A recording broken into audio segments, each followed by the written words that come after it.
Eu tive contato com uma testemunha, né, uma pessoa que acha que viu essa aeronave, se não me engano foi no estado de Minas Gerais, e ele viu esse diamante passando e deixando uma trilha atrás dele, como se fosse um meteoro.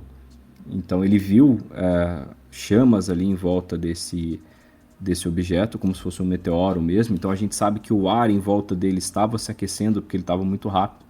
Eu não sei exatamente como ele conseguiu enxergar a forma desse diamante dentro dessas... Foram fotografados vários objetos. A olho nu parecia um avião. Ela teve um contato imediato de terceiro grau. Muito grande, parecia um sol. Ele está perseguindo o drone. Está perseguindo o drone, ela está indo atrás. A aeronáutica não divulga os resultados de suas investigações sobre objetos aéreos não identificados. Ela pegou e bateu assim no meu ombro, embaú, e seguiu o caminho. Contato.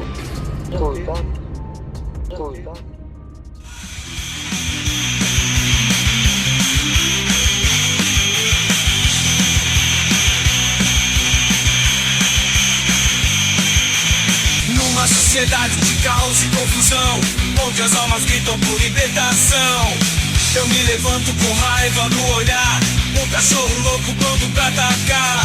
Yeah!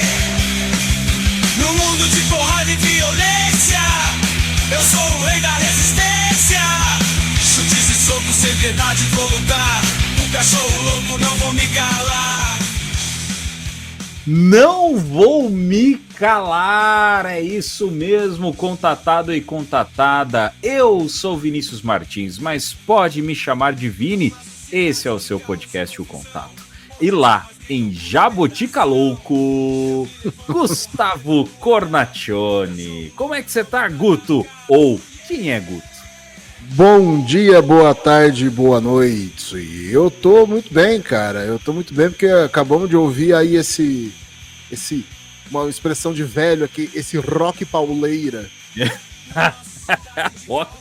Rock pauleira. A galera já sabe a nossa idade, sabe que a gente já tem, né? O nosso público, de acordo com as métricas do Spotify, também é um público que conhece esse termo rock pauleira, mas você acabou de ouvir o tema da HQ, porque nós temos um podcaster que é roteirista de HQ, meus amigos. Isto mesmo, você acabou de escutar o tema do Cachorro Louco, a nova HQ roteirizada, escrita, idealizada pelo nosso amigo Gustavo Cornacchione. Guto, parabéns pelo seu trampo, cara. E eu deixo esse espaço para você falar um pouco desse projeto pra gente. Cara, eu sou leitor de quadrinho desde sempre e super-herói também gosto muito. Eu escrevi esse quadrinho, eu faço parte de um coletivo chamado Cineverso, um coletivo de quadrinistas que produzem super-heróis brasileiros. E eu nunca tinha lançado um super-herói, eu já tinha feito 2 HQs de terror. Mas como eu fazia parte do coletivo e estava sempre vendo o pessoal falar sobre os heróis deles, os universos que o pessoal cria lá e tal, fiquei com vontade, né? Falei, quero fazer um também. E aí criei esse personagem, o Cachorro Louco. Depois que eu escrevi a história, eu convidei um parceiro, o Marcos Pedro, um artista, ilustrador de Belo Horizonte. E a gente chegou aí, ficamos 1 ano e meio aí na produção da HQ. O pessoal não faz ideia de como produzir um quadrinho leva tempo. E foi lançado, teve um pré-lançamento na CCXP, né? Que acabou aí faz, acho que 15 dias, mais ou menos. E agora, na semana aí do dia 10, da semana do dia 15, teve o lançamento oficial da HQ, na live do Cineverso, né? Que nós tivemos o privilégio de participar, né? Eu tive o privilégio de participar. Você é um integrante já antigo dos caras, tanto que já tem piada interna lá dentro. Aí eu participei, colocaram um maluco para participar do episódio. Foi muito divertido, uma live muito maneira. Pra galera que não acompanhou, que não conhece o Cineverso, Então já trazendo para vocês aí, rede social do Cinerverso, @Cinerverso no Instagram, muito fácil de encontrar, Cinerverso, tá bom? Não é Cineverso, Cinerverso com S no Instagram, e no YouTube você encontra como Cinerverso Produções. Então, gente, tá lá a live, foi legal pra caramba, batemos um papo aí sobre HQ, falamos sobre o podcast, falamos sobre ufologia, foi bem descontraído o papo, deu uma risada pra caramba, o pessoal, a gente boníssima, e principalmente o Guto fala todo o contexto da história dele do Cachorro Louco. Então, gente, vai lá dar uma olhada, confere, e principalmente dá uma conferida na obra do Cachorro Louco.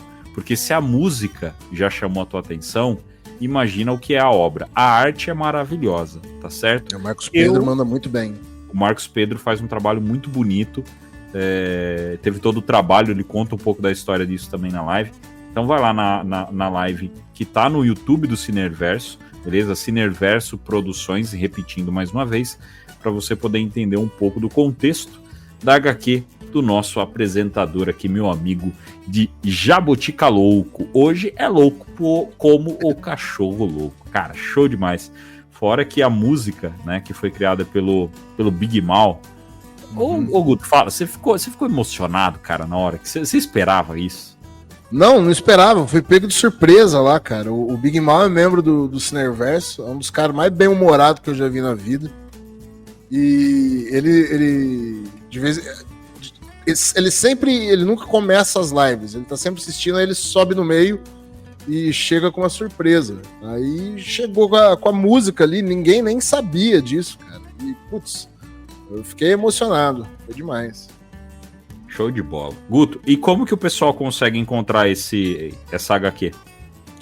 A HQ tá à venda no site da editora UCQ, www.ucqeditora.com.br. Beleza, aí obviamente no nosso episódio nós vamos deixar isso marcado para vocês, beleza? Para todo mundo poder dar uma conferida. E tem cupom de desconto, Guto?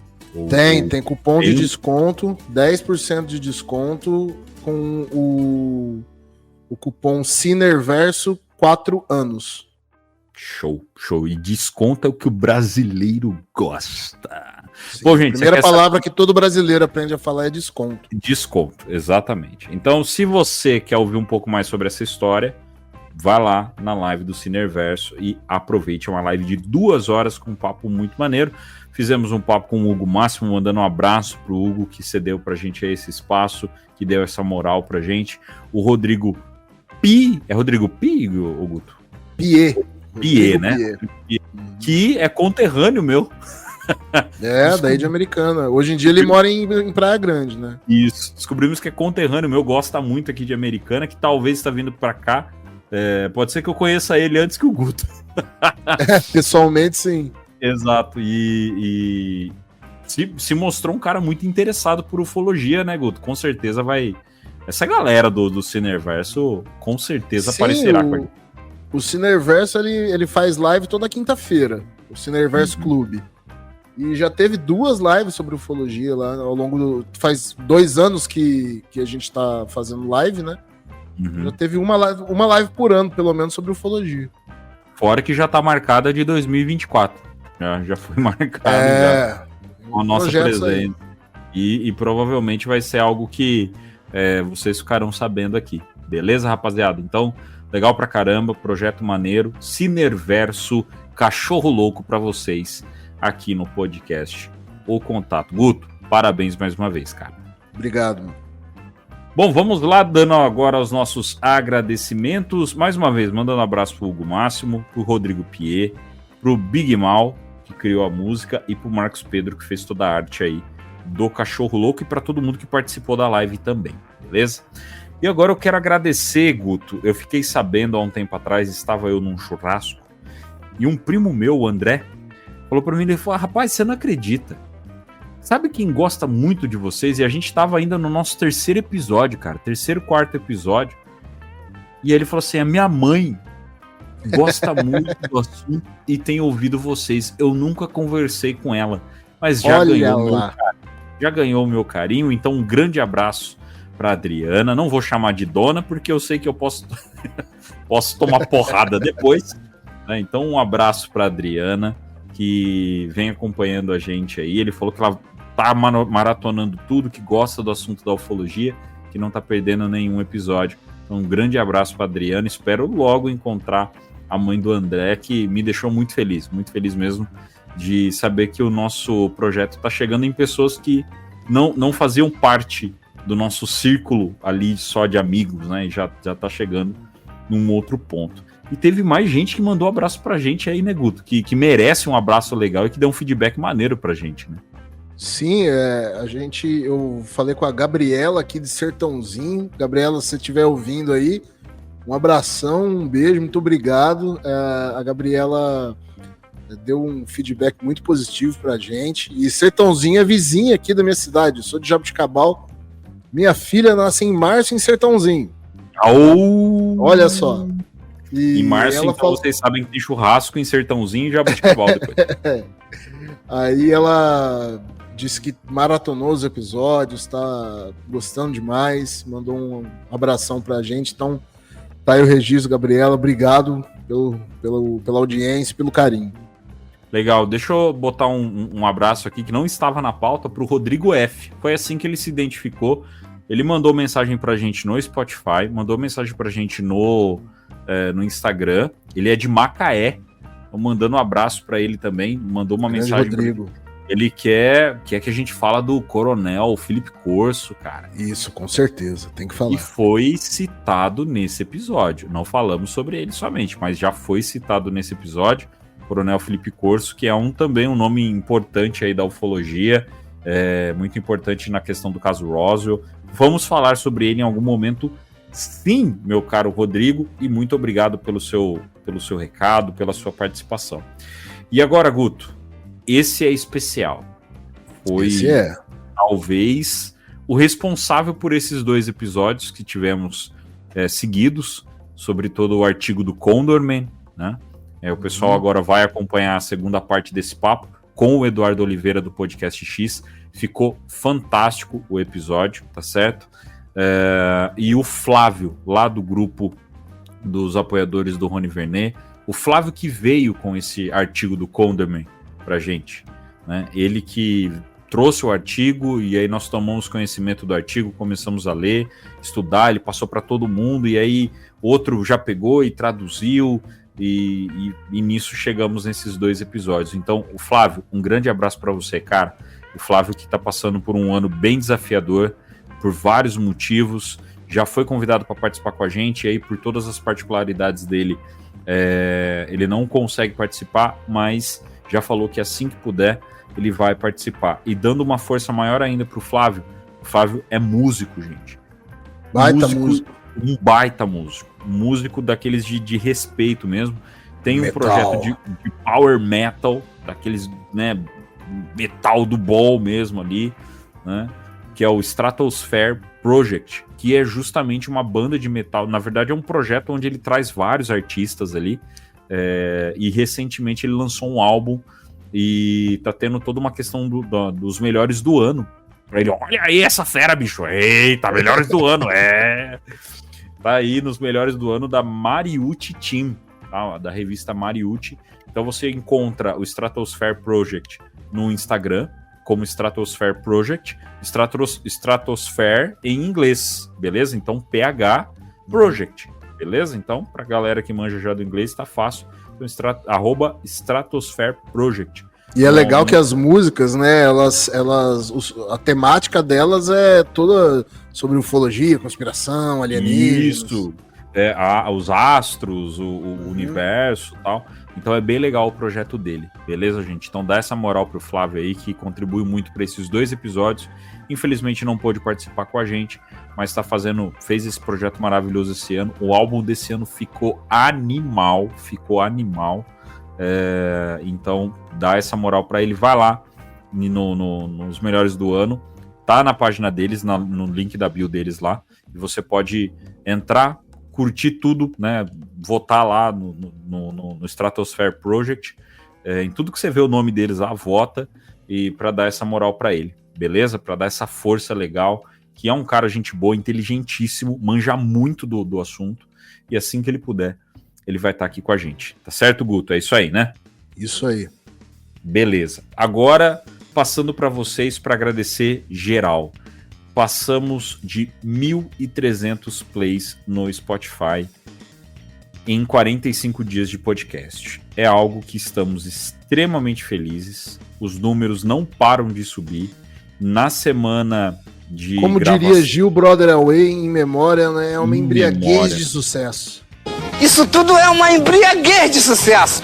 E que bela lembrança que você trouxe hoje aí. Tá feito então.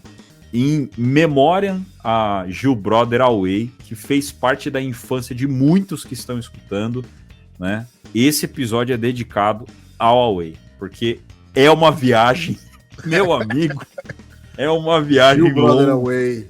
Esse fez parte da história de todo mundo aí. Então esse episódio em homenagem, trazendo aí o Away, beleza? E Away, estamos chegando no Spotify, mais de 1.300 plays. Muito obrigado a todo mundo que curtiu, que compartilhou os episódios, que vem chegando. Foi a semana com o maior número de plays em uma semana. Bateu o recorde de tudo. E, Guto, eu acho que a partir de agora a gente para de falar de números, né? Acho que agora é só quando... agora a próxima a gente só fala de novo quando chegar em 1 milhão. É isso aí. Então, vocês só vão saber da gente falando dos números quando chegarmos em 1 milhão de plays. E para isso, nós precisamos que vocês vão lá, entrem no episódio, avaliem, compartilhem com seus amigos, com seus familiares. Ouviu alguém falando de disco voador, de ET? Manda para eles, beleza? Ajuda muito o nosso projeto. Para 2024 a gente já tem muita ideia e contamos muito com a audiência de todo mundo, beleza? Muito obrigado de verdade por todo esse trabalho. E Guto, eu agradeço você também, cara, que esse trabalho não teria acontecido se você não tivesse vindo falar comigo, né? E a gente não estaria aqui aprendendo tanto, falando sobre tanto assunto diferente e se divertindo principalmente com a gravação desse podcast. Então, cara, obrigado aí por estar comigo nessa jornada. Nunca imaginei na vida que eu teria 1.300 plays no Spotify, gente ouvindo a gente no Canadá, Peru, França, Chile, cara. Chile. Então, fantástico, cara. Fantástico mesmo. Não, de nada. Tô brincando. Aí você me quebra, cara. Pô. Não, tô brincando, pô. Obrigado também, cara. Pô, só a qualidade do áudio melhorou por causa do Vini. A edição é o Vini. Então, pô, a parceria, a amizade, já que a gente já tá formando. E acima de tudo, né, cara, disciplina e compromisso, né? Porque ideia legal é muito fácil ter. É muito fácil ter ideia legal, é muito fácil ter um impulso. Difícil é você manter aquilo por tempo, compromisso, disciplina e a gente está tendo. Trabalho em equipe. Então eu agradeço também. Muito obrigado. Então, meus caros contatados e contatadas, esses foram os nossos recados e agradecimentos. Então, daqui para frente agora só falaremos de números quando batermos 1 milhão. Vamos seguir agora com as nossas fofocas. Eu acho que já falamos bastante, né, Guto? Vamos partir para as fofocas da semana? Vamos nessa.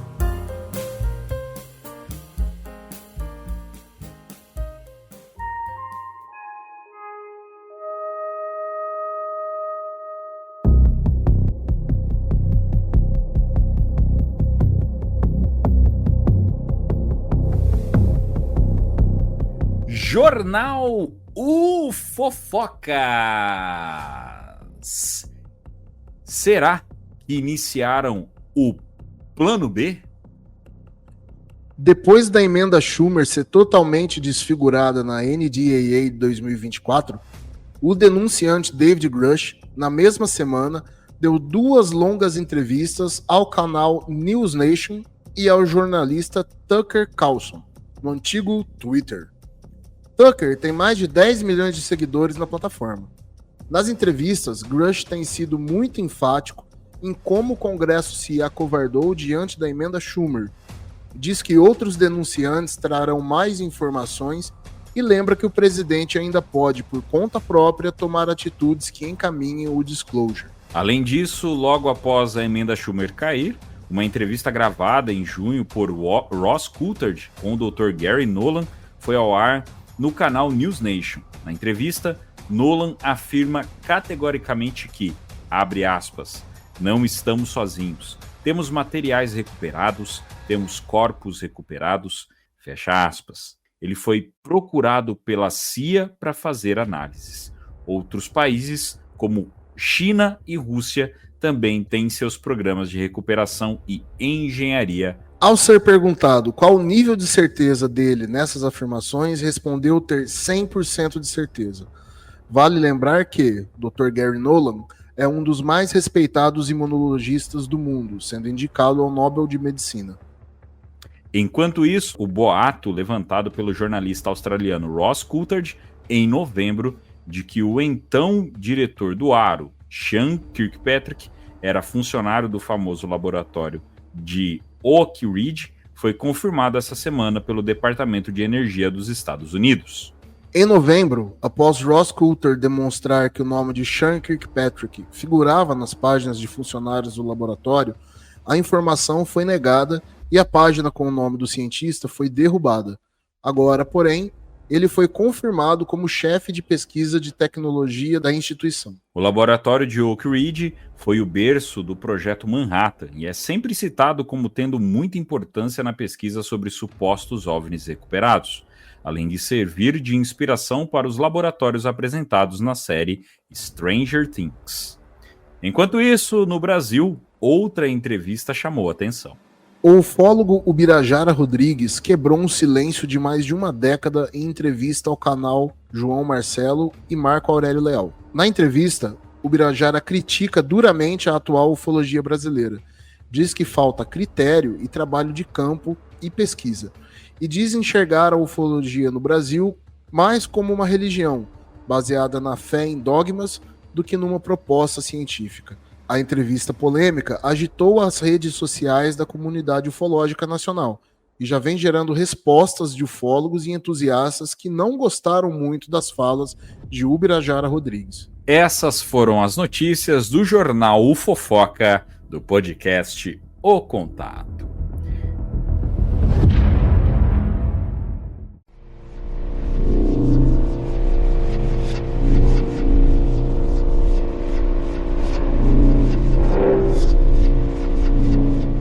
Não fique fora de atualizações semanais. Siga, curta e compartilhe as nossas redes sociais.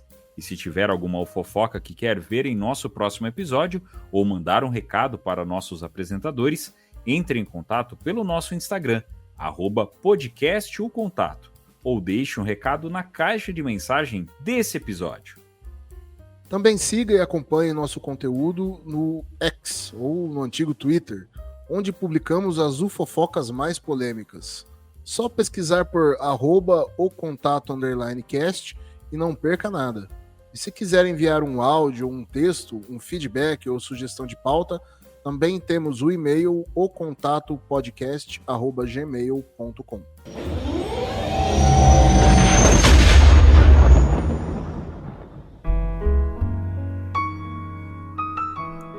Muito bem, contatados e contatadas, vamos iniciar então o nosso bate-papo principal com um convidado mais do que especial, aquele convidado que vocês já sabem, já faz parte aí do nosso contexto de podcast, sempre citamos e sempre está presente nas nossas redes sociais, mais uma vez com a gente diretamente do Podcast X, o Fox Mulder de Taubaté. Eduardo Oliveira, mais uma vez, obrigado por sua participação com a gente aqui, Eduardo. E mais uma vez, muito obrigado pelo convite. Salve, salve, contatados, contatadas e contatantes também, né? De repente eles estão ouvindo, então, quem sabe. Contratantes interessam. Estão chegando. O Fox Mulder de Taubaté, o Eduardo, para quem não entende, o Eduardo ele sempre faz uma caixinha de pergunta no Podcast X toda quarta-feira. E ele, para nossa felicidade, ele soltou uma coisa lá que ele se arrependeu. Então, a partir de agora, nós sempre traremos o Fox Mulder de Taubaté. Taubaté, que é uma cidade maravilhosa e que merece sempre a nossa atenção, porque coisas boas saem de lá. Eu tô com minhas madeixas brancas. Eu vou me dar um apelido, então. Eu sou o George Knapp de Jabuticaboles. O senhor é o Tony Ramos da ufologia. É verdade, eu achei um Grey no meio dos pelos do peito. Ai. É o Tony Ramos Tupiniquim aí da nossa ufologia BR. Sou o Tony Ramos brasileiro. Tony Ramos brasileiro, é isso aí. Bom, vamos lá, mais do que nunca trazer o nosso assunto. Só para contextualizar, pessoal, é um episódio que ele é particularmente uma continuação do episódio da semana passada. E vale lembrar que tudo que nós estamos trazendo nesse episódio é referente a um artigo do Condorman, onde nós citamos muito sobre a origem desse artigo e quem é o Condorman no episódio passado. E aí nós vamos dar continuidade, só que agora falando um pouco mais sobre a engenharia reversa na questão de funcionamento. Por isso até que nós trouxemos o Eduardo, porque envolve muita questão de física, e aí no episódio de participação do Eduardo, ele já se apresentou, já falou quem ele é, e tem o podcast X também para você poder acompanhar, onde ele fala do trabalho dele. E sim, tem o blog do Astrônomo também, onde tem todo o know-how do Eduardo, então já é um personagem aqui nosso que dispensa apresentações. Beleza? Então, episódio continuando o papo sobre o artigo do Condorman, que é uma visão alternativa e uma visão sobre a engenharia reversa. Beleza? E ainda trazendo sobre o episódio passado, eu quero ouvir de você, Eduardo. Nós trouxemos aqui toda a questão sobre a política da engenharia reversa. Eu queria ouvir a sua breve opinião sobre essa questão, até para a gente poder dar continuidade ao assunto, para poder fazer uma ponte aí sobre o assunto. Só um adendo, né? Uma possível política, né? Isso. Sempre uma especulação, né? Sim. É interessante esse ponto do Guto, que eu acho que é a primeira coisa que eu preciso citar em geral sobre esse artigo. Mas quanto ao conteúdo do episódio passado, eu acho que ele é razoavelmente factível, assim. Ele apresenta ali uma visão especulativa daquilo que poderia ter acontecido nas últimas décadas, pelo menos ali desde os anos 30 e 40, e como essa coisa toda se evoluiu dentro do governo dos Estados Unidos, e aí mais recentemente a relação com as empresas privadas ali, né, já que a partir dos anos 70 o Congresso necessariamente precisaria saber mais detalhes a respeito do que o Departamento de Defesa estava fazendo, então eles não podiam deixar isso dentro do Departamento de Defesa, colocaram ali meio que no esquema de lavagem de operações ali, colocaram dentro de algumas empresas privadas, especialmente a Lockheed, e aí através desses contratos o programa ele se oculta, né, dessa forma. Mas eu acho que isso é razoavelmente factível. Existem alguns detalhes específicos, e a gente vai falar mais a respeito deles hoje, que eu tenho algumas ressalvas aí, eu acho mais difícil que tenha acontecido dessa forma. Mas quanto ao histórico geral da coisa, eu achei bem factível. É uma especulação razoável aí. Tem dois caminhos possíveis a gente analisar isso, né? Ou aquilo ali, por exemplo, é um insider que está trazendo informação, e a gente vê muitos informantes, David Grush, você vê por aí também confirmando, David Grush falando da Lockheed, confirmando aquelas histórias, ou o cara pegou o lore que já existe e transformou num artigo, né? Eu acredito que tenha sido algo mais nessa linha, tá? O cara pegou ali algumas informações que já circulavam há algum tempo, alguns conhecimentos específicos que ele tem. O Condorman, ele se descreve como engenheiro aeroespacial, né? E é o único artigo dele no Substack, inclusive. Mas ele se descreve como engenheiro aeroespacial, então ele tem conhecimentos do setor aeroespacial que ele coloca nesse artigo, e a gente vai falar um pouco sobre eles hoje. ele demonstra conhecimento sobre algumas tecnologias e aeronaves, empresas do setor aeroespacial, mas não necessariamente esse conhecimento ele é muito reservado. É uma coisa que qualquer pessoa com certa determinação poderia ter encontrado na internet. Então, o funcionamento de algumas tecnologias furtivas ao radar, por exemplo, o histórico de algumas empresas, enfim, esse tipo de coisa. Então, ele poderia sim ser uma pessoa desse ramo, um insider aí de alguma empresa, algo assim, ou então só um cara que pesquisou muito. Lendo esse artigo e esses trechos, eu lembrei de quando eu acho que foi a CIA que entrou em contato com um autor, me fugiu o nome dele agora. Fez um RPG? Eu acho que ele fez um RPG, é o autor do Jack Ryan, me fugiu o nome dele agora. O Tom Clancy. Tom Clancy, isso. Eu acho que foi no meio dos anos 80, a CIA entrou em contato com o Tom Clancy e falou assim, você tá falando umas coisas aqui nos seus livros, nas suas histórias, isso aqui é informação muito sensível, quem que tá te dando acesso a isso daí? E aí ele virou para as pessoas que o procuraram e falaram, olha, tudo isso aí é público. E aí a própria CIA se surpreendeu com a quantidade de informação que era divulgada legalmente e nem eles sabiam que estava sendo divulgado, porque passa, né, um lote inteiro de documentos para divulgação de uma vez, depois que vence o prazo de classified lá, né, vence o prazo sigilo, de classificação. Né? Isso, vence o sigilo, e aí vai, e aí eles já nem sabem mais, até porque é tanta coisa, e eles não têm como manter a rastreabilidade disso de uma forma muito eficiente. E aí que eles passaram a ter um cuidado maior com aquilo que era divulgado. Então muita coisa saía taxada, muita coisa saía alterada a partir desse contato que eles tiveram com o Tom Clancy. Então é um exemplo que eu deixo aí. Certo. Show de bola. Valeu então aí. Então é isso aí, acabou o episódio, né? Acabou o episódio. Eduardo acabou de falar que é tudo uma farsa. Beleza, cara, Eduardo, valeu, obrigado. Então. Tô brincando. A gente chama o cara de Fox Mulder de Taubaté, ele vem me parecendo mais a Dani Scully de Taubaté. Chamamos o Mickey West de Taubaté. Nossa, você quer ver a Dani Scully de Taubaté? Quando a gente lê... Eu tenho medo do que você vai falar, artigo, cara. Assim, eu fui super animado ler esse artigo depois do último episódio, e aí no primeiro parágrafo, cara, eu terminei com toda a minha animação, porque o próprio Condorman, no final do primeiro parágrafo, ele fala que essa jornada especulativa tenta entender aí como se deu esse processo todo de engenharia reversa. Por favor, note que o artigo é uma mistura de especulação e eventos históricos. Deve ser entendido de forma ficcional e usado como exemplo de como tal programa pode ter se desenvolvido. Sim. Os nomes de projetos são imaginados e as companhias e tecnologias mencionadas são chutes educados e exemplos baseados em eventos históricos. Então, o cerne daquilo que ele está colocando no artigo é assumidamente ficcional.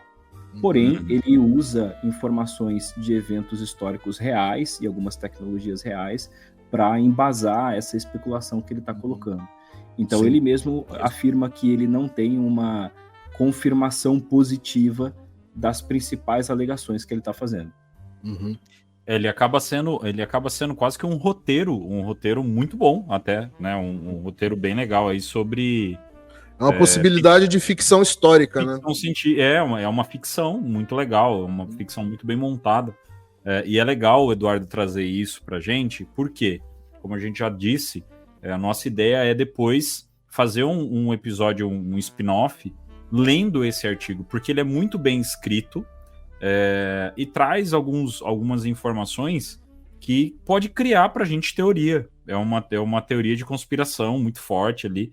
Então, por isso que a gente achou legal trazer o artigo do Condorman, porque é um artigo de 17 páginas, onde ele gasta ali um tempo para escrever tudo isso, todo um roteiro em cima disso aí, e é muito bem casado com a nossa história.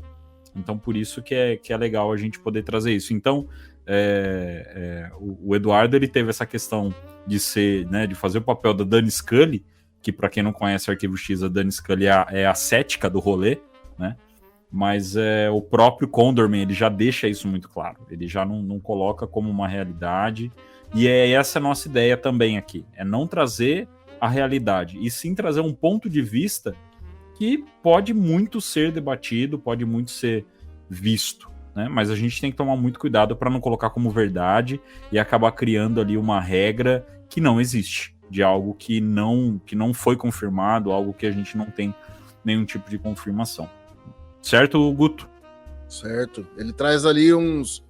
É bem isso, né? Ele pega um pouco desse lore da ufologia do século XX, né? E fatos históricos, como eu fui pesquisar, né? A própria aquela emenda Lockheed lá durante o governo Nixon.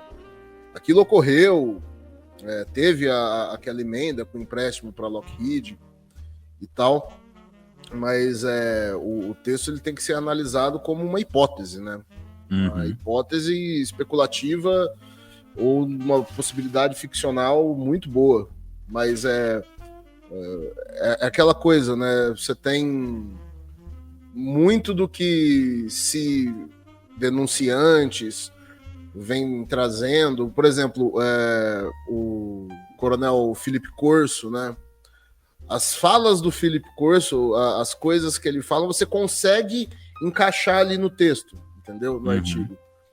Falas do David Grush, do Lou Elizondo. Assim, ele traz muito detalhe, mas ao mesmo tempo fica aquela coisa assim, eu posso ver meio que o que eu quiser, sabe? Então, se você tem um conhecimento mais ou menos da história aí do século XX da ufologia, do que os denunciantes vêm falando, você consegue meio que encaixar aquilo ali. Então foi uma coisa bem construída. É como a gente disse no primeiro, né? No primeiro episódio sobre o assunto, o que o Condorman fez, ele juntou todas as peças de tudo que a gente já ouviu falar e colocou num artigo só. Então, tudo que às vezes a gente fica demorando para entender no contexto histórico, quando foi que aconteceu, o que pode ter acontecido no meio de tudo isso aqui, ele simplesmente ficou falando, não, eu vou fazer esse trabalho por todo mundo e vou escrever sobre isso. E aí ele montou uma linha do tempo legal ali que dá pra gente poder entender e debater sobre. Porque, como o próprio Eduardo disse, né, aconteceu com o Tom Clancy dele ter colocado isso em jogo, em ficção, que chegou muito próximo do que aconteceu, né? E foram até investigar ele, porque ele realmente estava pegando informações reais, né? Então, nada garante pra gente também... O produtor do Arquivo X também rolou uma coisa assim. Sim, aconteceu a mesma coisa.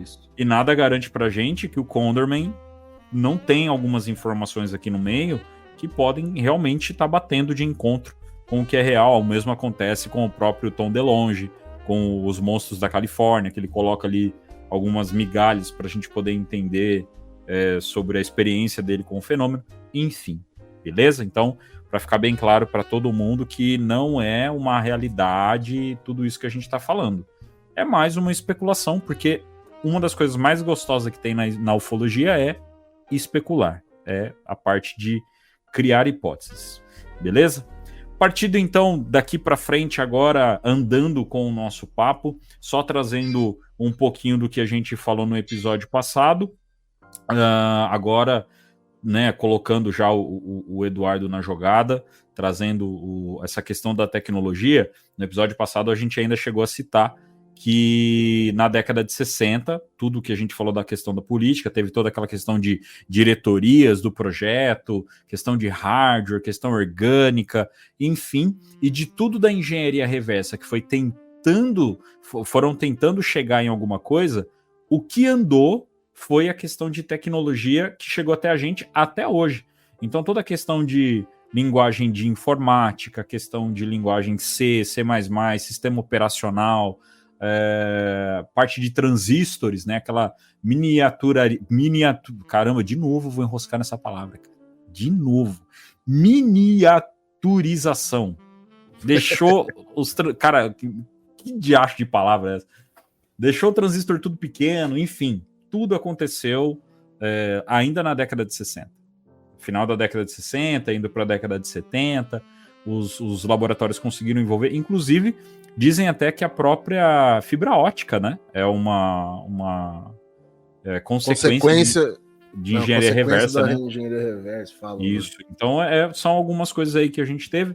E um exemplo que nós temos, inclusive A gente chegou a postar, né, Guto, no Instagram, não lembro se a gente postou sobre o Averrocar lá, o Avrocar. O Avrocar, postamos um videozinho nos stories. Chegamos lá. A postar que ele é real, realmente foi feito na década de 60, 70 ali, pela Avro Canadá, ou AVRO Canadian, não sei como que é o nome da empresa. Acho que é Avro Canadá mesmo. Avro Canadá mesmo. Avro Canada, né? Que é a empresa que desenvolveu ele. Ele é real, ele existe ainda, se não me engano, ele está em museu, que é um disco voador. Você tem vídeo dele que ele pode-se dizer que ele é o primeiro drone. Ele tem um princípio muito parecido com o drone, né? Uma hélice ali que tira ele do chão e tal. Mas o vídeo é mais engraçado do que empolgante de ver o vídeo dele, tá? Mas, ele tem um formato de um disco voador, né? Mas não funcionou, não tem estabilidade, né? Aerodinamicamente ele tinha muitos problemas. Muitos problemas. A distribuição de massa ali dentro daquele disco, o próprio controle da vetorização de empuxo do motor a reação que você tinha ali dentro, enfim, ele tinha muitos problemas. E aí foi mais uma coisa experimental mesmo, até porque se falava muito em disco voador e tudo mais, né? Então fazia sentido que alguém tentasse fazer uma aeronave em forma de disco.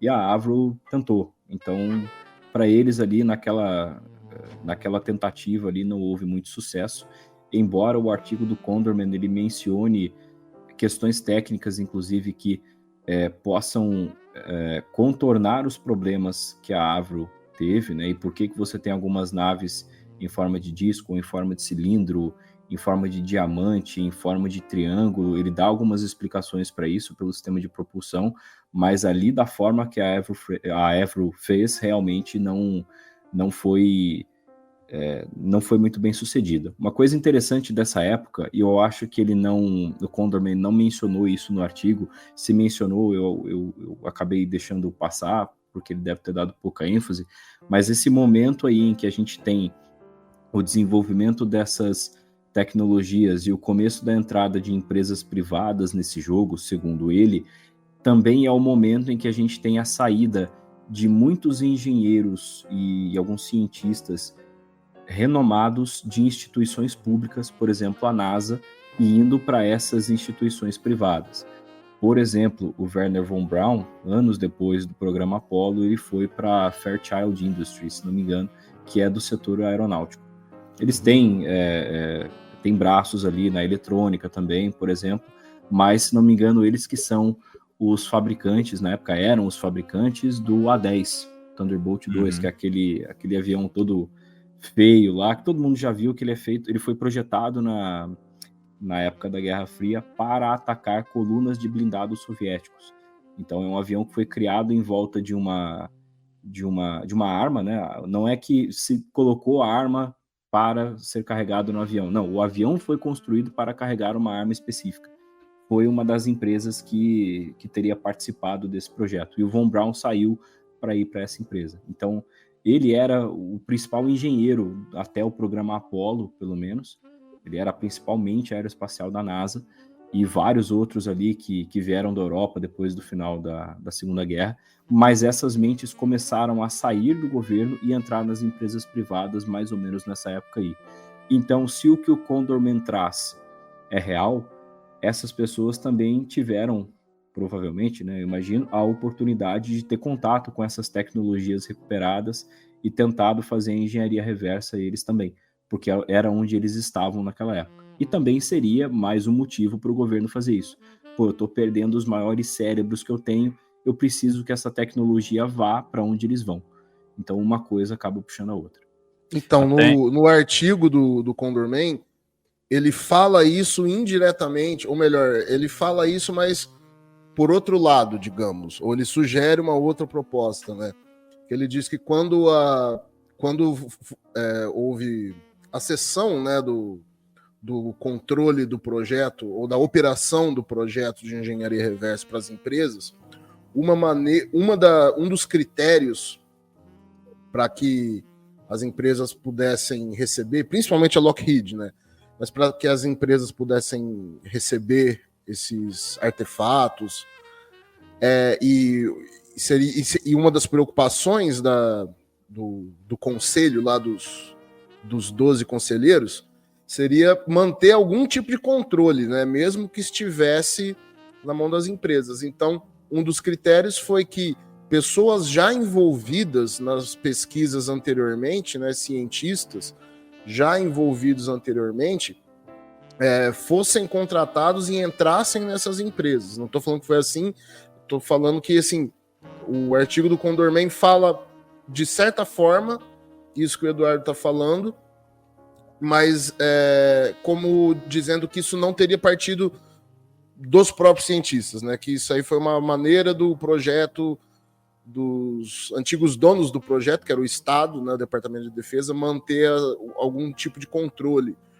E isso já, segundo o artigo, teria acontecido anteriormente, né, no projeto Manhattan, né, que colocaram o programa de reengenharia dentro do projeto Manhattan. O projeto Manhattan vazou, a União Soviética conseguiu a bomba atômica, eles montaram um projeto separado fora do Manhattan, mas trouxeram pesquisadores que estavam no projeto Manhattan para o projeto novo. Inclusive, essa era a minha pergunta. Vocês já mandaram ver, né? Que seria justamente essa questão sobre como que se deu aí o desenvolvimento do programa de engenharia reversa após a transição dele, né? Onde os militares, onde teve a transição dos militares para a indústria privada. Então já vamos dizer que vocês já trouxeram esse ponto para a gente, beleza?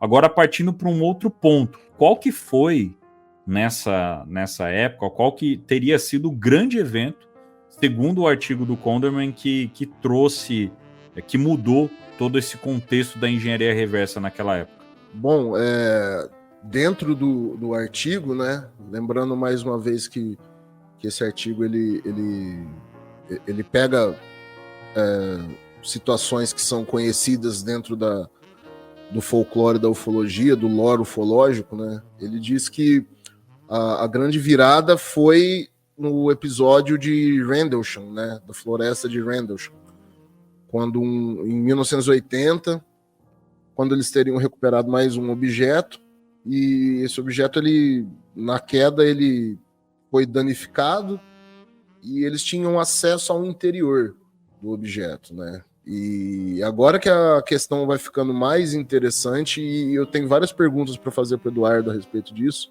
né? Porque supostamente eles teriam conseguido acesso ao interior desse objeto e acesso a um material ali que eles batizaram de carvorita, que esse objeto ele teria ele seria formado por uma espécie de 3 cascos, né?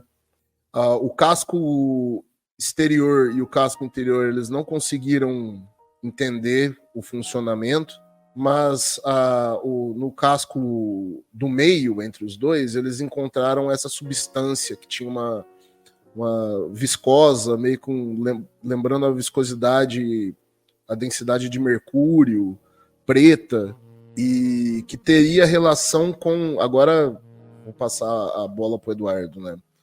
Que essa carvorita teria relação com gravidade negativa, se eu não me engano, era o termo que fala lá, né? Teria relação com a matéria escura, né? Que é uma coisa que se pesquisa e que se cogita, que ninguém entende muito bem o que seria e como funciona.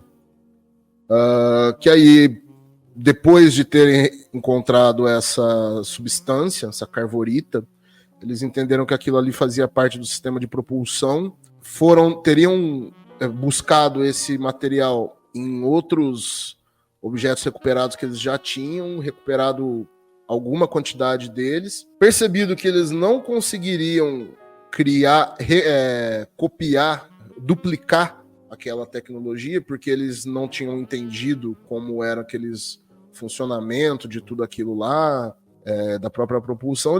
Eles resolveram não duplicar, mas usar o conceito daquilo ali com o que eles entendiam com a tecnologia atual da época, né, ali da década de 80. Deixa eu só, antes do Eduardo responder, né, só contextualizar, trazendo mais uma vez como que esse artigo ele tem uma questão ficcional e que vale a gente prestar bastante atenção.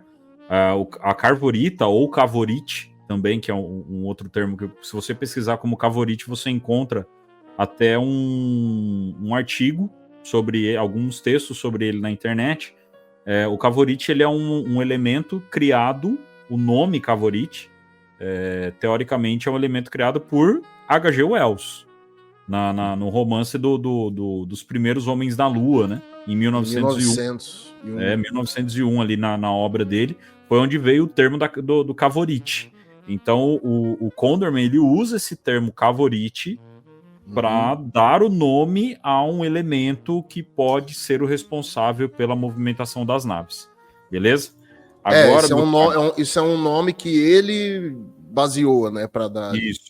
É igual quando a gente fala do Tesseract, né? O Tesseract, ele tem toda uma questão mítica, uma questão de folclore e tudo mais, e ele aparece em várias obras para representar ali aquele material de muita energia e tal, e aí se coloca o nome do Tesseract. Então o cavorite é o mesmo exemplo. Tá? O nome não é um material que foi encontrado, e aí olharam na tabela periódica, e aí tal elemento com tal elemento, juntou 1 mais 2 e saiu o nome cavorite. Não. É um termo criado pela ficção, e aí o Condorman usou esse nome, se apropriou desse nome, para dar justificativa, né, a esse suposto elemento que teria sido encontrado no interior das naves. Porque então, nesse livro do H.G. Wells, ele cita que tinha um elemento que fazia os objetos flutuarem que tinha esse nome, né? Era o elemento principal de propulsão. Sim. Então foi uma espécie de homenagem. Então, só para contextualizar. Agora, meu caro Eduardo Oliveira, esse é o momento de brilhar, cara. Explica para nós um pouco sobre isso aí. Eu não sei se a ideia de chamar esse elemento de cavorita realmente foi do próprio Condorman, ou já era uma coisa que acontecia dentro do programa, né? Se os cientistas do programa, muito provavelmente um bando de nerdzões, tinham lido H.G. Wells e aí viram que tinha essa semelhança e aí chamaram esse elemento, essa matéria que eles encontraram de cavorita por causa disso. Mas como funcionaria isso fisicamente? Essa cavorita que eles encontraram dentro desses 3 cascos aí, ela estava no casco mais interno, era um fluido com viscosidade parecida com a viscosidade do mercúrio, era de uma cor púrpura mais escura, e aí eu lembrei do elemento sérum, acho que era o sérum 115, que era usado naquela história do sino nazista, que eles usavam um fluido de aparência semelhante para fazer com que o sino funcionasse. E essa matéria teria propriedades radioativas, então quem chegava muito perto dela por muito tempo começava a ter queda de cabelo, enfraquecimento das unhas, tinha dor de cabeça, enjoo, tontura, enfim, tinha sintomas de envenenamento por radiação. O Condorman não traz nada disso no artigo dele, então não estou dizendo que era a mesma substância, ou que poderia ser, até porque no episódio que eu faço sobre o sino nazista, eu demonstro como muito provavelmente essa história foi inventada por um escritor que queria vender ali o livro dele, e aí isso teria acontecido lá no avistamento da floresta de Rendlesham, né, onde caiu lá um objeto e tal. Tem um episódio lá no podcast X sobre o incidente da floresta de Rendlesham também, onde eu apresento algumas explicações para vários aspectos do caso. Mas essa substância, fisicamente falando, a propriedade mais importante dela era que ela teria massa negativa. E aí, se você perguntar para qualquer físico o que é massa negativa, muito provavelmente ele vai rir na sua cara, porque o próprio conceito de massa ele não tem como ser negativo. Inclusive, eu cheguei a ver numa palestra da Unesp uma vez, justamente um professor teorizando lá sobre a composição de buracos negros e tudo mais, e ele falou que para que existisse um efeito relativístico lá, que permitiria a contração do tempo e tal, a matéria dentro de um buraco negro teria que ter massa negativa. Mas o que é massa negativa? Não existe isso. Por definição, isso não tem como existir. Mas o Condorman, ele insiste nessa ideia e ele diz que essa massa negativa, que seria a cavorita, ela geraria esse efeito de propulsão para aquele objeto quando ela era movimentada em relação à massa positiva dentro da nave. Então, se isso é uma coisa começa... uma coisa que eu fiquei em dúvida, porque estava falando questão ali de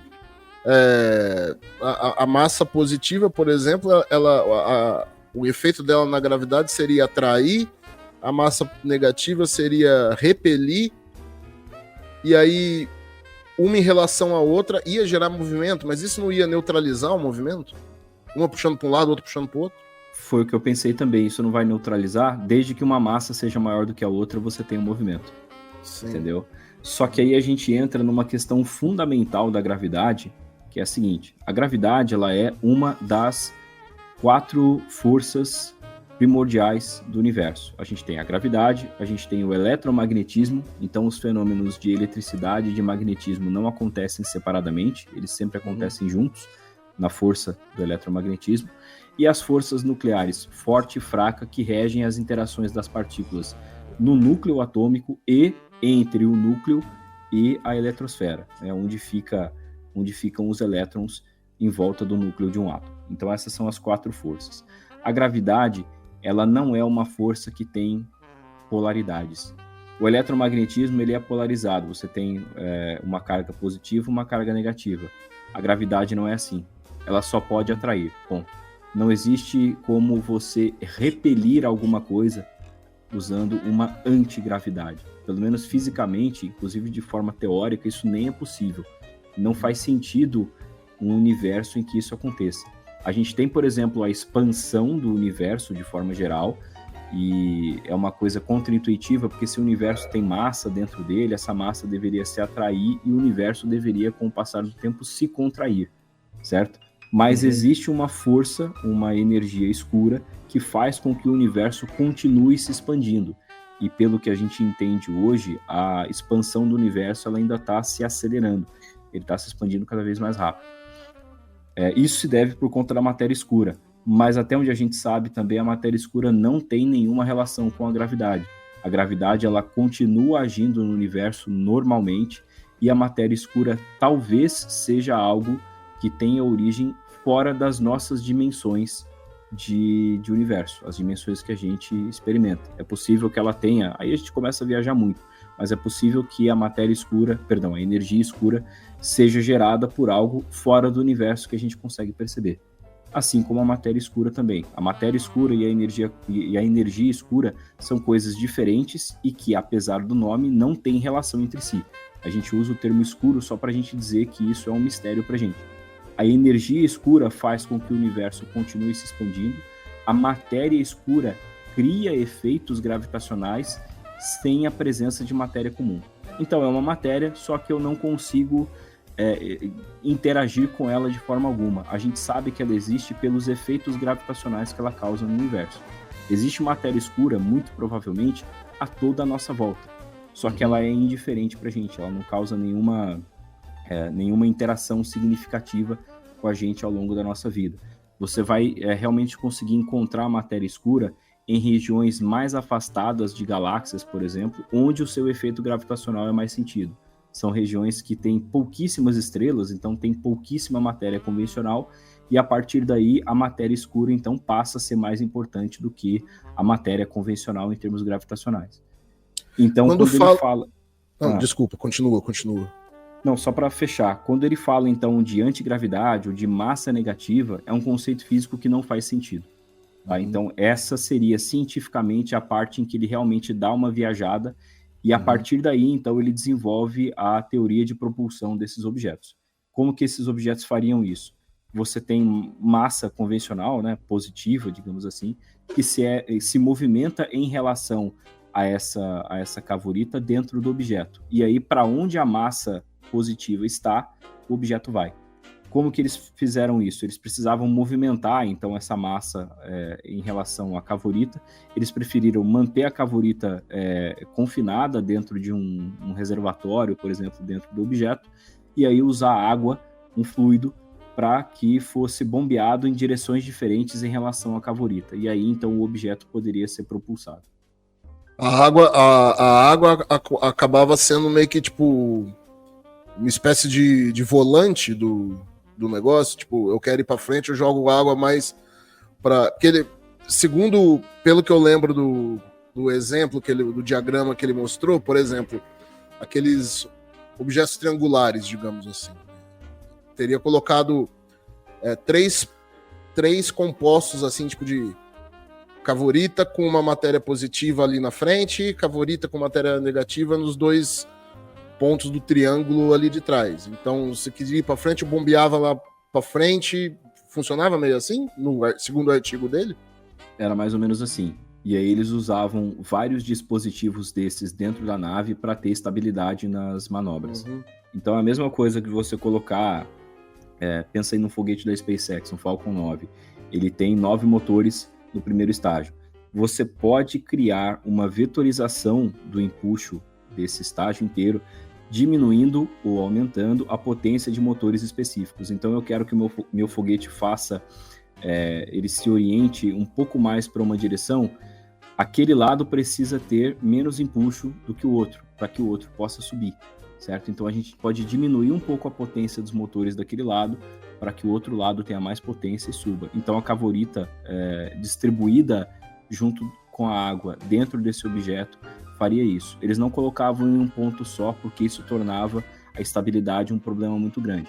Então diminuíram a quantidade de cavorita em cada um desses dispositivos de propulsão e espalharam 3 ou 4 dispositivos ao longo do objeto. Certo.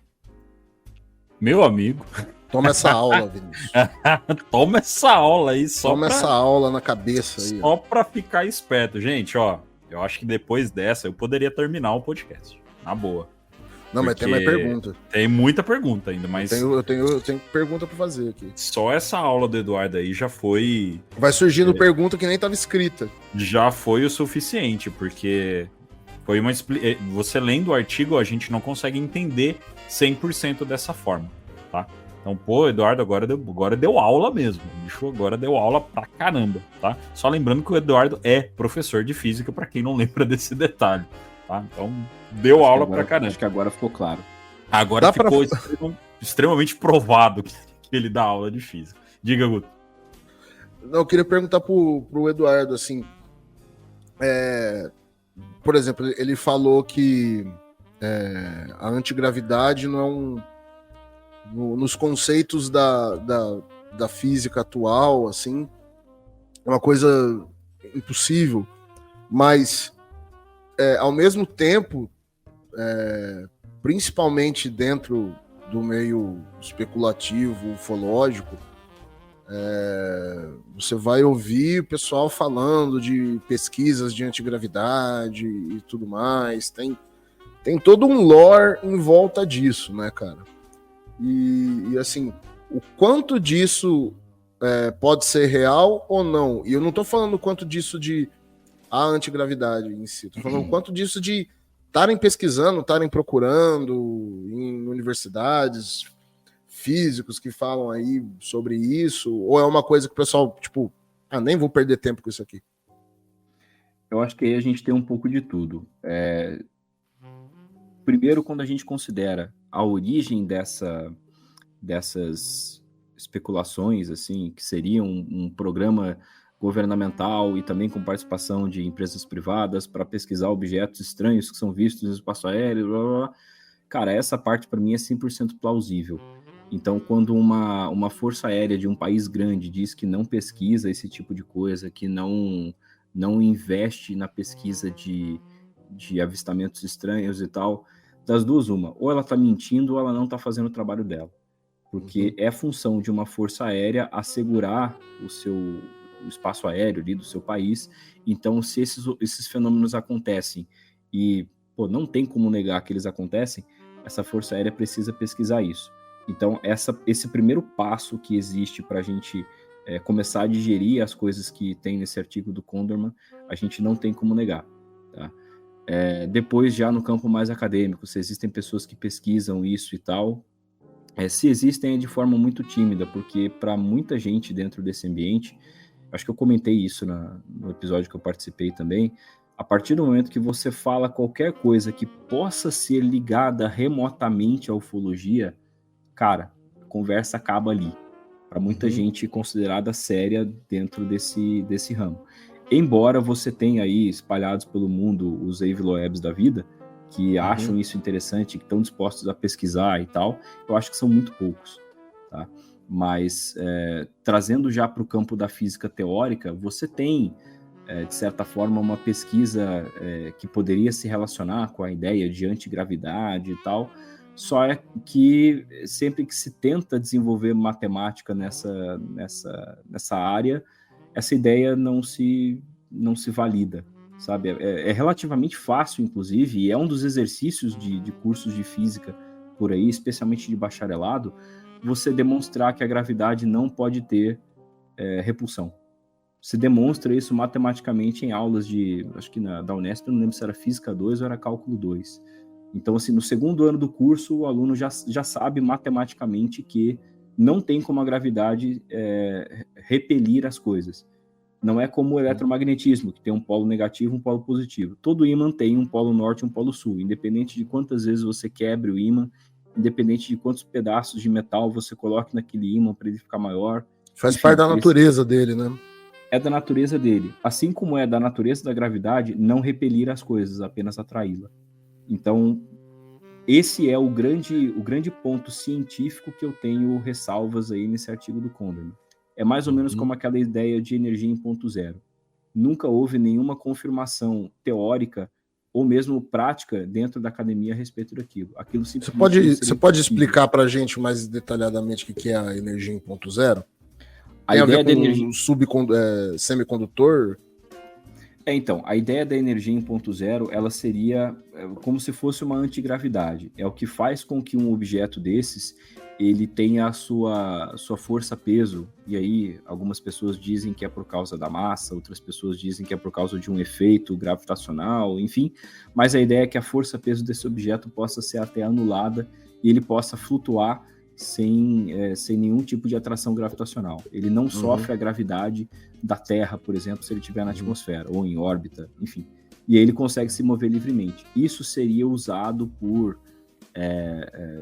civilizações avançadas que visitaram a Terra no passado, por exemplo, para mover grandes objetos para construir coisas. Eu já vi gente defendendo esse tipo de coisa. Então, por exemplo, acho que foi até no History Channel, falavam que os alienígenas lá do passado, no Egito, por exemplo, tinham um dispositivo que permitia que eles transladassem blocos de pedra gigantescos por meio de energia em ponto zero. Eles levitavam esses blocos, e aí eu acho isso extremamente fantasioso, tá? Mas eles teriam um dispositivo que usava essa energia em ponto zero para transladar esses blocos como se eles não pesassem nada. Aquele bloco gigantesco levitava de uma distância, através de uma distância, e caía ali exatamente no lugar onde eles queriam que ficasse. Então a ideia da energia em ponto zero é justamente agir como uma espécie de antigravidade. Embora o Condorman não traga nenhuma menção específica à energia em ponto zero, para mim foi impossível não relacionar uma coisa com a outra. Entendi.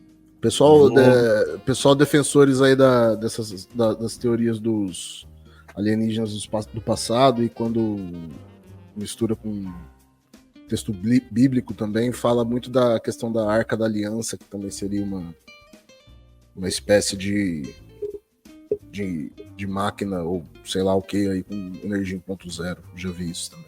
Sim, não, dentro do Eram os Deuses Astronautas, do von Däniken, é citado isso. Eles trazem essa suposta teoria de que a Arca da Aliança ela era transportada por energia em ponto zero, e ela tinha toda uma questão de energia própria e tal. Até por isso tinha a questão da mitologia de que quem encostasse nela morria queimado e tal, porque era uma tecnologia muito avançada e tal. Enfim, né? Agora, só para fazer um parênteses aqui com vocês, tá? E aí eu vou botar uma lenha na fogueira nesse papo agora. Antes da gente partir para o próximo ponto do assunto. Vocês lembram de como foi citado no relato do Bob Lazar, como era citado o funcionamento das máquinas? Eu acredito que até o próprio Condorman ele deve usar um pouco do relato do Bob Lazar, então, no texto. porque o Bob Lazar ele cita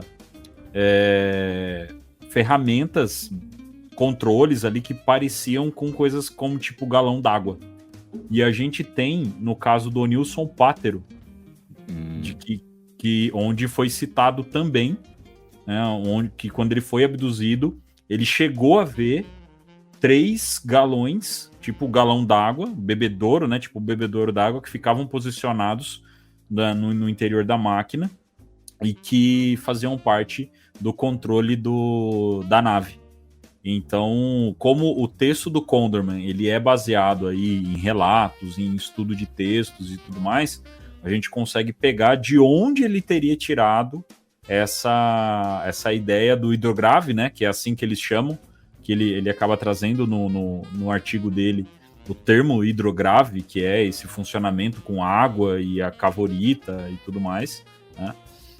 E aí a gente tem no Nilson Pátero, que é um relato, um caso que aconteceu aqui no interior de São Paulo, e você tem a própria teoria do Bob Lazar, de que ele teria visto isso dentro das naves, né? O Bob Lazar, que também faz parte de toda essa história de engenharia reversa, né? Então é extremamente importante a gente citar esse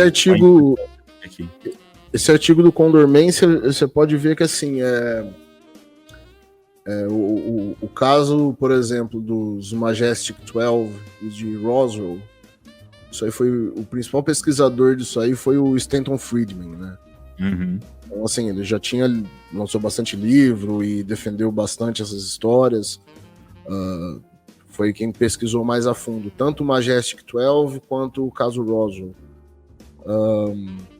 O Philip Corso falou muito sobre a questão da transferência de engenharia do poder estatal, do Departamento de Defesa para as empresas, e ele diz em entrevista, se eu não me engano, para o George Knapp, que ele era o elo em fazer a transferência da tecnologia mesmo. Só isso aqui vai para essa empresa. Ele fazia a alimentação das empresas com...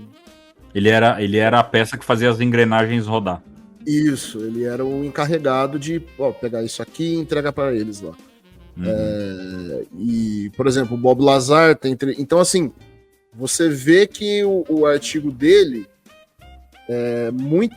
ele é todo estruturado em coisas que já foram ditas, né?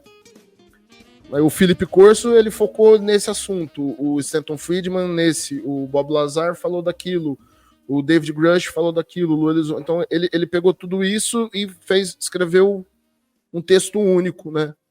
Muito resumido, que apesar do texto, o artigo dele ser longo, né, que são 17 páginas aí mais ou menos, mas tudo isso aí tá disperso em uma porrada de livro, né? Então ele resumiu tudo num artigo só.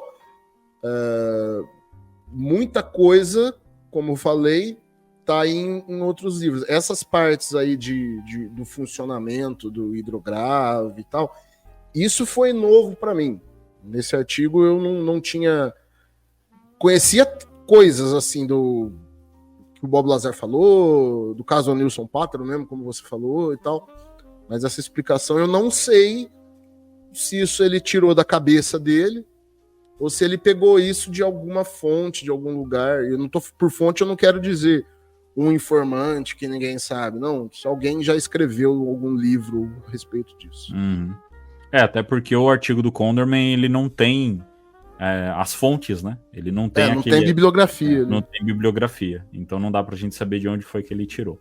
Agora, partindo pro grande finale do nosso bate-papo aqui, o Eduardo já explicou como era a física de tudo isso aí, o que pode ser real ou até válido, o que não vale muito a pena a gente dar muita atenção, explicou a questão física ou não em cima de todo esse funcionamento.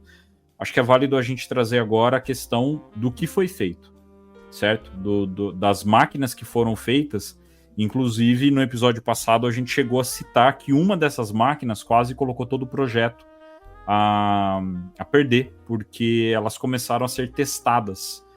Porque até o momento, como eu citei no começo aqui, até o momento, toda a tecnologia que tinha sido feita de maneira reversa era a tecnologia que chegava até a mão do público. Então, tecnologia de comunicação, tecnologia de imagem, som, telefonia e tudo mais. Tecnologia do dia a dia, certo?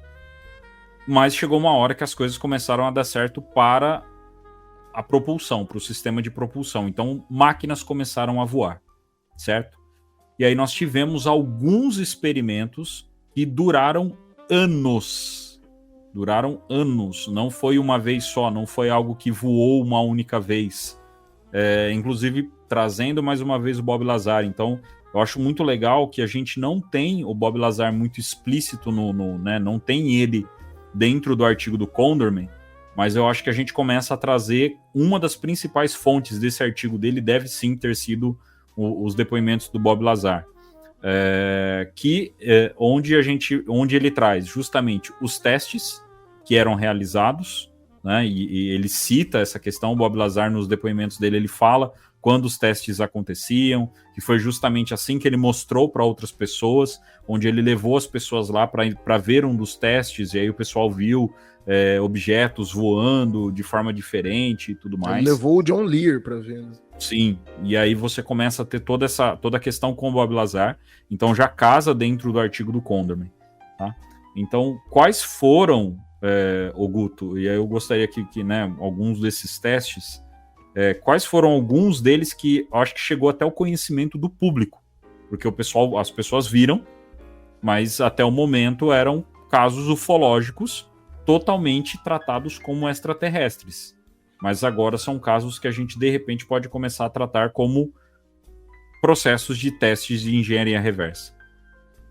Dentro do lore da ufologia, né, ao mesmo tempo que se fala de OVNIs, né, de origem extraterrestre, se fala da reengenharia, né, da engenharia reversa, que é o que a gente está tratando aqui, e que alguns avistamentos seriam não de fora, mas dos projetos secretos, né? O Bob Lazar cita que muitos desses testes eram feitos na própria Área 51, né, no deserto de Nevada, onde ele levou lá, teria levado amigos para ver e tal. Na base teria acontecido também na Inglaterra. E alguns desses avistamentos teriam sido justamente, às vezes, no trajeto de uma base para outra, porque, segundo o artigo, eu acho difícil isso acreditar, mas é possível, né? Segundo o artigo, esses objetos eles eram transportados de uma base para outra, sendo escoltados por caças. Então, o que algumas vezes a pessoa teria dito que viu um visto voador sendo perseguido por caças, na verdade estava sendo escoltado, né? Teria sido avistado na Bélgica, tem um avistamento muito famoso, um triângulo, aquele triângulo preto na Bélgica, e isso eu estou falando de anos 80 e 90, né? Ao longo dos anos 80 e 90. E aquela famosa foto que dizem que é a foto mais bem definida, mais nítida, já tirada de um UFO, na Escócia, né? Onde você vê em primeiro plano, muito bem detalhado, tinha dois caras fazendo trilha e no meio do mato, e eles avistaram um negócio lá, tiraram uma foto desse objeto em forma de diamante, né? De 4 lados, assim, em formato meio de diamante, e você vê na foto, está no Google essa foto aí, atrás dele, assim, no fundo, assim, um caça. Claramente vê um caça lá.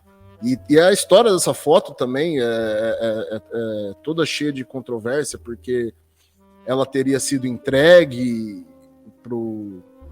envolve o Nick Pope, né, aquele cara lá da Inglaterra, ela teria sido entregue e depois ela desapareceu e ficou anos perdida e conseguiram recuperar e tal.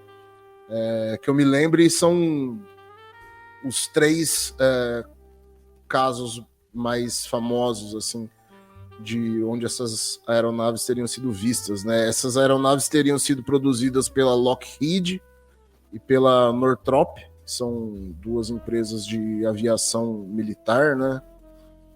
E elas desenvolveram 2 projetos. Os triângulos teriam sido da Lockheed. Ele apresenta nomes ali dessas aeronaves que eu nunca ouvi, então eu acredito que é um nome fictício que ele criou, né? Seria o projeto Osiris 1 e acho que é Osiris 2 da Lockheed. Acho que é Nefertiti, não é? Nefertiti. Não, Nefertari era a em formato de diamante da Northrop. Sim. E Osiris 1 e Osiris 2 seriam os triângulos que teriam sido produzidos pela Lockheed. Eu não sei, eu não me lembro de cabeça agora no texto se o caso das luzes de Phoenix, que também era em formato triangular, mas era muito gigantesco, teria sido algo muito maior do que os caras teriam produzido. Mas é uma possibilidade também, porque era em formato triangular, né? Então, a hipótese que tira do texto aí é que se os caras conseguiram reproduzir algum tipo de aeronave usando essa tecnologia adaptada que eles desenvolveram a partir de um elemento que eles capturaram em Rendlesham e dos estudos que eles iam fazendo desde 1947, de Roswell e de Magenta em 33, esses avistamentos de triângulos pretos aí no céu, segundo o artigo, seriam projetos secretos. Até para passar a bola para o Eduardo e fazendo o meu papel aqui de trazer para o contexto do que existe, né? Então o Guto já trouxe as luzes de Phoenix. No artigo eu não me lembro, mas eu acho que ele não cita, o Guto. Então, eu acho que ele não cita luzes de Phoenix. Ele não chega a... O caso das luzes de Phoenix era muito grande, né? Ele é muito grande e eu acho que ele é até mais atual também, né? Porque o artigo ele chega a falar do David Grush e tal, mas ele dá um salto da década de 80, 90, ele dá um salto para tudo que está acontecendo referente à política em cima disso aí. Até porque o artigo do Condorman, ele é muito mais político do que nessa questão de casos que aconteceram e tudo mais. Ele quer muito mais trazer a questão política voltada para cima disso aí, né? Mas um dos casos também que a gente pode trazer, que pode ter sido uma situação dessa, foi o caso de Cash Landrum, que é um diamante gigante e existem helicópteros envolvidos, são vistos helicópteros, é um diamante gigante. As testemunhas citam um diamante gigante com uma certa dificuldade para voar ali, né? E os helicópteros em volta de tudo aquilo ali, uma barulheira danada. Você tem também um caso, agora eu não vou lembrar o nome, cara, que é um caso no México, que um policial, ele perseguiu a luz, ele viu a luz e de repente ele viu ele viu algo voando e era um diamante também, tinha essa forma de diamante também. Eu não lembro o nome desse caso do México, né? Um caso que o Ribas citava muito esse caso, que ele gostava muito desse caso, né? Não tô lembrado. E eu não sei se vocês recordam, mas tem um relato, que eu não vou me lembrar em qual episódio, não vou lembrar onde, que foi transmitido pelo Hangar 18, de um cara do Rio Grande do Sul, que ele viu passando sobre a fazenda dele, num lugar totalmente remoto lá no Rio Grande do Sul, onde ele ouviu aviões passando, e no fim desses aviões passa um octógono. Tem um octógono voando. Eu lembro muito desse relato, porque foi um relato muito marcante. E ele conta de uma forma muito legal, de ver ele contando. E, é alguém do Rio Grande do Sul, no meio de uma fazenda, contando sobre isso. Eram 8 aviões, se eu não me engano.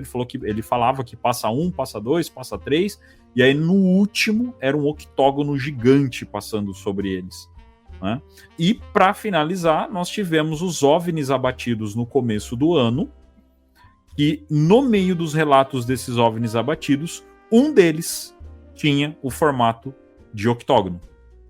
Então são vários casos onde a gente acaba tendo essa possibilidade de que naves que tenham esse formato de diamante, octógono, triângulo, de acordo com o artigo, são, na verdade, testes de engenharia reversa. Tá? Eu acho que não entraria no caso de orbes, não entraria no caso Tic-Tac, por exemplo, até é citado dentro do artigo que o Tic-Tac é uma nova tentativa, né, que eles até não conseguiram ter contato com o Tic-Tac e tal, e é uma tentativa de algo que eles não têm controle, porque voa diferente. Reforço aquilo que eu falei no episódio passado. Para mim, eu como opinião de engenharia, né, nessa questão de engenharia reversa, pode até existir, podemos ter sim essa questão de engenharia, e é essa a pergunta que eu quero fazer para o Eduardo, mas só finalizando. Para mim, a engenharia reversa ela vai até um certo ponto. Na hora que a gente começa a falar de objetos que voam em altíssima velocidade, que freiam do nada, disparam do nada, formatos ovalados, charuto, formatos que não têm uma aerodinâmica muito definida, e esses objetos que mudam de forma, como são citados em vários relatos, para mim esses não têm nada a ver com engenharia reversa. E aí eu queria saber de você, Eduardo, se você tem eu não gosto de falar em acreditar, mas você entende que sim, é real o projeto de engenharia reversa e temos sim casos que podem ser explicados como testes de engenharia reversa, ou não? Você fica no campo de que a engenharia reversa não é algo que chega no ponto de que foi possível a criação, o replicar de novas naves e que elas foram vistas, e que tudo que foi visto até hoje fica somente no campo de que não é nosso, é totalmente fora do nosso conhecimento. Bom, vamos lá.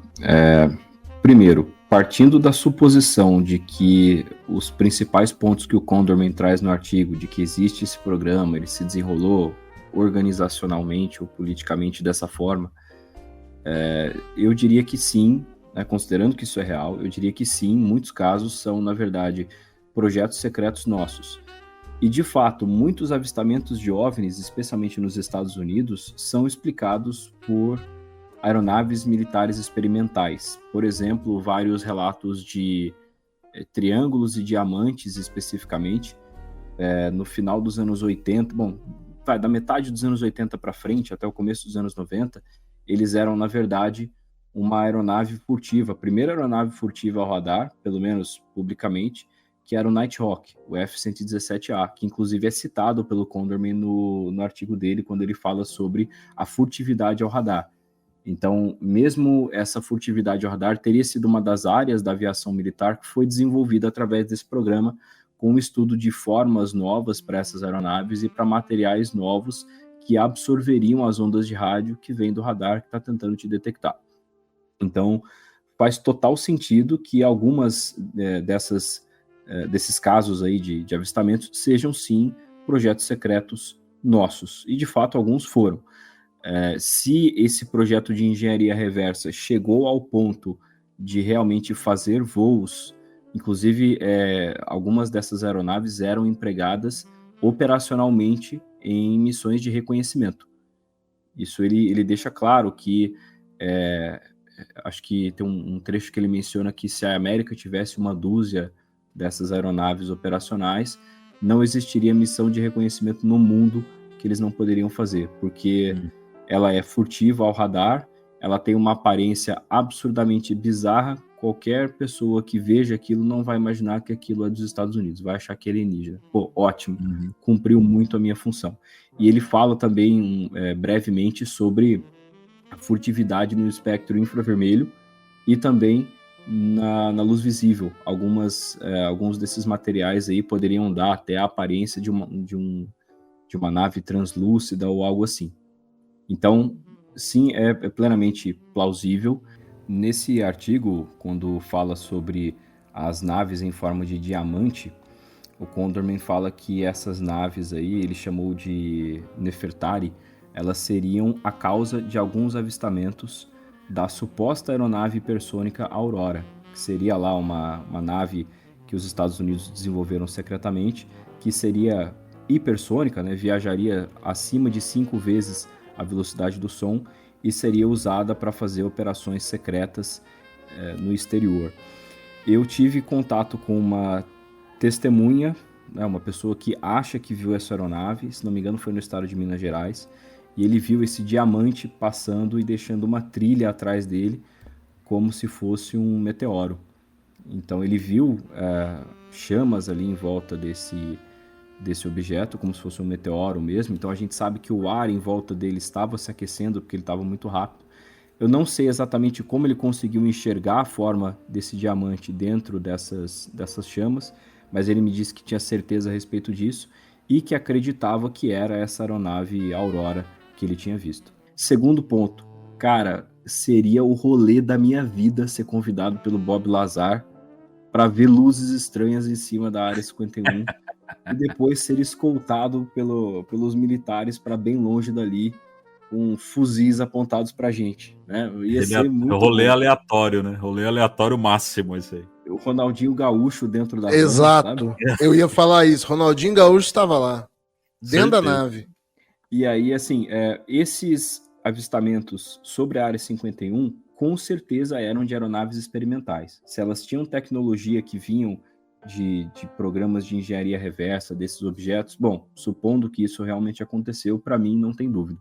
Porque a Área 51 ela era chamada de Dreamland, né? A Terra dos Sonhos. Cara, o sonho de todo engenheiro aeroespacial era trabalhar lá dentro. Primeira aeronave invisível ao radar saiu de lá. Primeiro helicóptero invisível ao radar saiu de lá. Primeira bomba atômica, o voo que fez o bombardeio, o primeiro bombardeio atômico da história no Japão, saiu de lá. Muitas tecnologias novas foram desenvolvidas dentro daquele lugar. É aquilo, o governo ele precisa dessas tecnologias para cumprir ali a sua missão de assegurar a paz e a democracia em regiões distantes do mundo.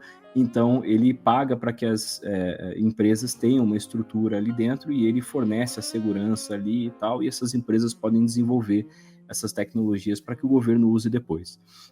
Então faz total sentido para mim.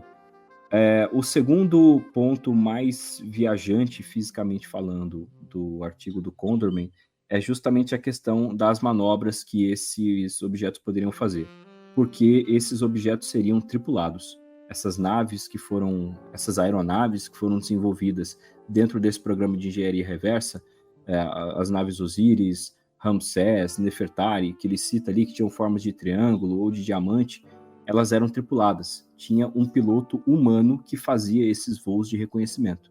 Então ele estaria sujeito a sentir todas as acelerações que aquela nave sente. E onde que entra a maior viagem?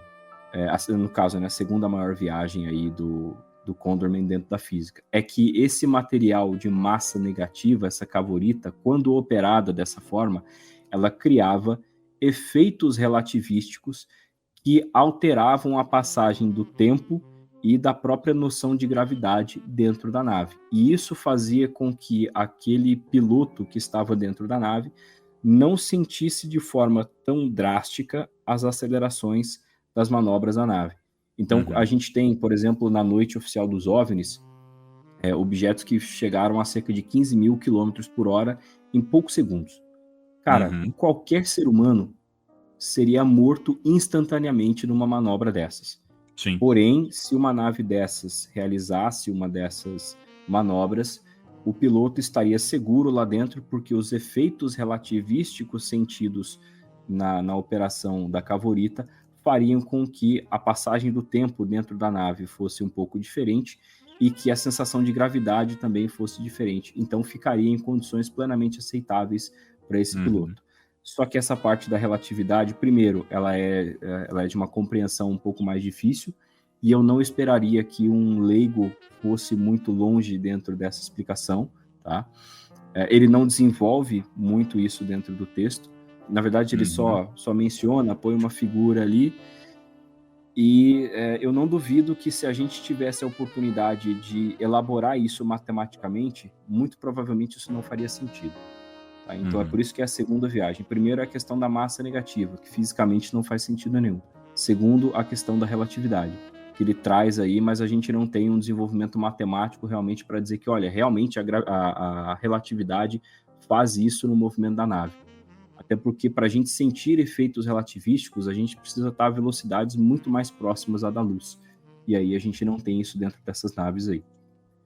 Porém, a gente volta naquela questão. Se realmente é um cara que é um insider, ele deveria ter trazido algumas informações assim, mas se é só um cara de fora que fez umas pesquisas aí pela internet, na literatura, e criou essa especulação realmente estando por fora, aí faria mais sentido, porque ele teria uma dificuldade muito maior em absorver esse conhecimento sobre relatividade para poder justificar isso dentro do artigo dele, coisa que ele não fez.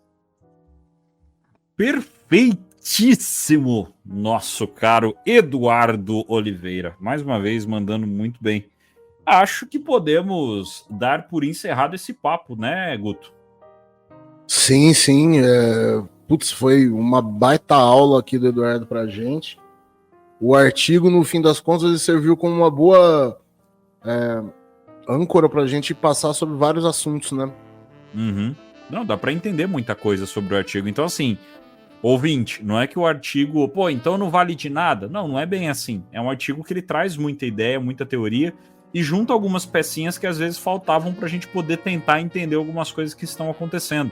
Fora que ele traz uma boa explicação, um bom entendimento de tudo que está acontecendo agora, que vocês estão acompanhando aí com toda a parte política, emenda Schumer e tudo mais, tá? Então Tem uma questão só rapidinho que eu queria acrescentar, que ele cita que, assim, né, a aparição dos tic-tac, né, lá em 2004, se eu não me engano, né, que aquilo ali que meio que arrepiou os pelos do braço dos caras lá que controla o segredo, porque aquilo ali foi muito novo para eles, novo no sentido de eles nunca tinham visto, não tinham entendido muito bem o que era aquilo, nunca tinham capturado e ficaram meio assustados. E que a aparição do tic-tac foi meio que o estopim para que os caras, aí já entra numa teoria de conspiração, né? Mas teria sido meio que o estopim para que todo esse movimento que a gente tá vendo hoje de David Grush e tal, uma facção dentro do Departamento de Defesa, achasse que a população tem que começar a ser mais informada sobre isso, porque eles ficaram mais assustados com aquilo lá. Sim, até só dando pra gente poder finalizar, tem uma parte no artigo, e gente, a gente não falou muita coisa aqui do artigo que não entra também no debate e tal, mas tem uma parte do artigo que ele conta que depois que aconteceu o caso de Rendlesham, eles chegaram a providenciar outros acidentes de naves. Ou seja, por quê? Para conseguir mais Cavorite. Porque o Cavorite que foi utilizado de Rendlesham tinha acabado e eles queriam mais para poder fazer outras naves.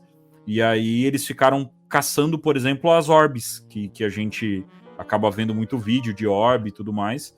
Eles começaram a caçar as orbes. Então algumas orbes eles conseguiram abater e para conseguir pegar mais Cavorite. Então daí você começa a ter teorias de outras naves que teriam caído justamente para ter esse acesso ao Cavorite, porque não seria um material encontrado aqui na Terra, tá? E aí a gente pode jogar até uma pimentinha, um salzinho nessa história.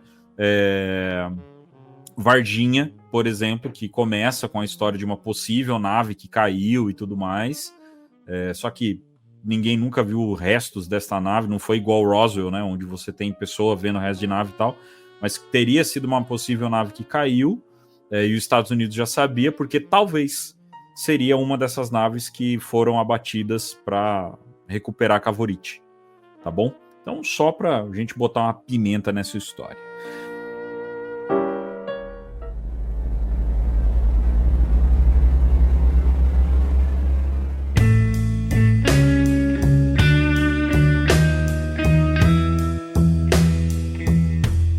Meu caro Eduardo Oliveira, eu gostaria que, para a gente finalizar, o senhor falasse, só desse aquela relembrada no pessoal das suas redes sociais, trazer o pessoal para suas redes sociais, acompanhar o Podcast X que está de volta e já, de antemão, agradecendo mais uma vez a sua participação aqui com a gente e com o seu conhecimento em física e astronomia aqui no podcast O Contato, cara. Muito obrigado mais uma vez.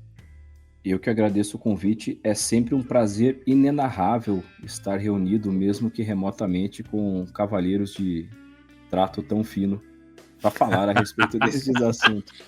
De tamanho gabarito. Ué.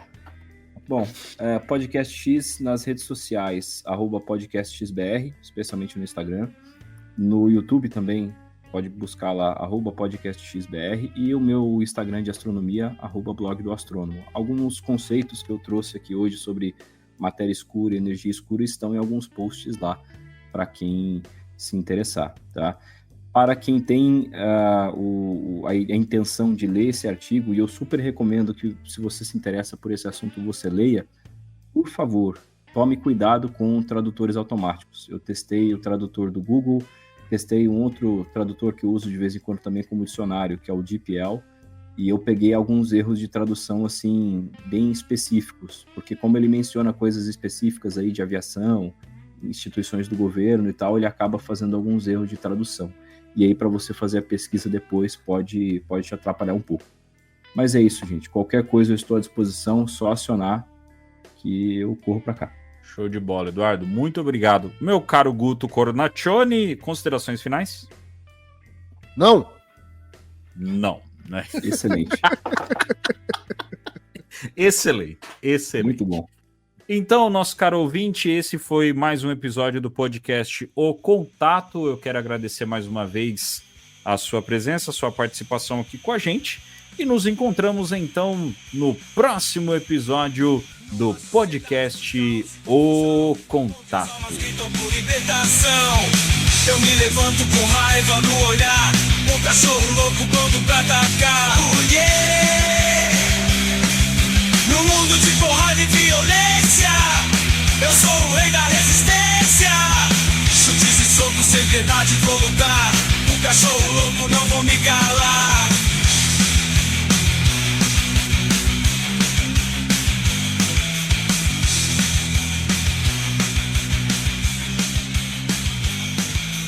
Numa sociedade de caos e confusão, onde as almas gritam por libertação.